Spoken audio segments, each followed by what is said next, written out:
জানো মা, জানো বাবা, আমি তোমাদের বেকার ছেলে না। হ্যাঁ, তোমরা হয়তো ভাবছো যে আমি একটা বেকার ছেলে। স্বাভাবিক তোমাদের ভাবাটা, কেন আমি তোমাদেরকে কিচ্ছু দিয়ে পারিনি, তোমাদের কাছে শুধু নিয়ে এসেছি।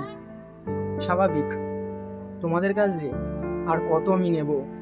আমার এখন কর্তব্য তোমাদেরকে দেওয়ার, কিন্তু আমি পেরে উঠছি না যে তোমাদেরকে কিছু দেব।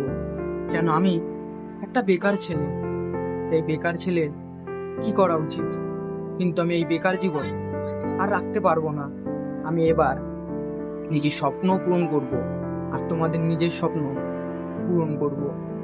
হ্যাঁ, এই টাইমটা আমি আর ভেসে যেতে দিচ্ছি না।